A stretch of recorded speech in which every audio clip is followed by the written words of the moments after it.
Hey, what's up, guys? This is Solo Link 2296 here with you guys. This will be my first Wi-Fi battle I'm posting on YouTube. I do have a lot of Wi-Fi battles, but I was pretty scared on whether or not I should post it. I'm kind of an introvert guy, but after watching Shofu and seeing all of his great battles, I thought maybe my battles might be good enough to, get on YouTube, and maybe a lot of you might like it. So today we're battling Aylin. She's from Mexico. She was a passerby that I faced yesterday. It was a pretty good battle, so we'll hop right into that right now. She didn't have like a specific rain team or anything, any setups or anything. So with that, I start off with my Mandibuzz, and she starts off with her Charizard. Uh, Her Charizard is special attack because this flamethrower does do quite a lot of damage, especially on my bulky Mandibuzz. But I go off with the Tailwind, and I don't want to take any more actual damage from this Charizard, so I U-turn in. So this doesn't really do a lot of damage, probably like 5% damage, not a lot, but it's to keep Mandibuzz from taking any more damage. So from here I switch into my Sarcophagus, and she uses Inferno, and this literally does 50% damage to my Sarcophagus along with the Burn Hacks. So that's just double the hurt on my Sarcophagus. And she then finishes him off with the flamethrower. So if you're not dead once, you're dead twice, right, Sarcophagus? So from there, I go out to my Greninja. From here, I predict that she's going to switch because she doesn't want to lose her Charizard. So I get the prediction right. She goes out to her Superior, and I hit her up with that Ice Beam. Didn't really take that long.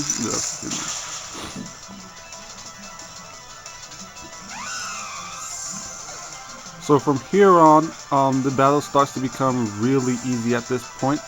My Tailwind just went out. I'll go to the Sylveon now. I don't want to stay in here. My Greninja is a glass cannon, doesn't have that much defense or special D, so I go for the U-turn to get out of there. Doesn't do that much damage. I'd say about 10-15% damage. So from here I switch out to my Porygon Z. Very high special attack, but I don't get the download that I want. Instead, I get the attack raise, which I don't need, which is worthless. Then she goes ahead and proceeds to hit me with this Dazzling Gleam. I go off with my Tri-Attack, and another Dazzling Gleam finishes off my Porygon Z, sadly. But there's no worries, I got my breeded shiny Manectric on me right there, boy. But she then returns. I don't know why she did this. I think this was a very bad move on her part, especially that you're staring an electric type down in your face.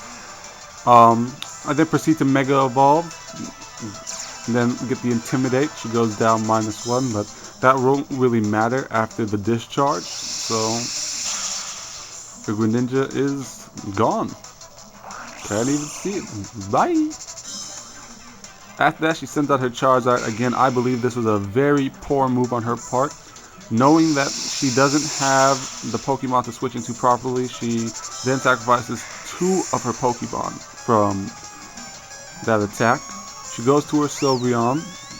I go for the discharge again, but Sylveon is a very bulky fairy type Pokemon, so it will survive with at least 10-15 HP left, and not before I get off my Para-Hacks.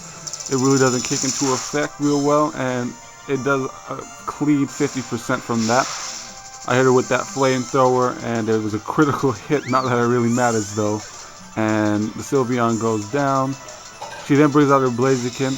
This is where I found out the reason why she didn't have a Mega Evolved Charizard, because Blaziken was Mega Evolved. But from this point, I then go ahead for the discharge one more time, and to my luck, I do get the Para-Hacks off, which is pretty lucky on my part. But she does hit me with the Blaze Kick, and Manectric is gone. And because of turn pass, she gets her speed boost going. But with the Paralyze, she's pretty much at standard speed, giving my Greninja the first step on her Blaziken. I hit him with that Surf, and Blaziken does go down. So now the only real Pokemon that she has left is her Talonflame. Now right here I thought she was going to use a Brave Bird, get some damage, but it looks like she found out that the battle was already over. And I proceed to use Surf, and her Talonflame goes down. And that's the victory for me. It was a good game by Aylin. She did a very good job. I think she could have did better without switching into her certain Pokemon that led to an advantage on my part with my Manette track, but all in all it was a good battle. Well, thank you. This is my very first YouTube. I want to thank Shofu. He's a real inspiration to me. He really got me up out of my seat to try one of these, and maybe if these go far enough I can continue doing these in the future, and I thank him for that. And I'll catch you guys later. Maybe you'll see another Wi-Fi battle. Later.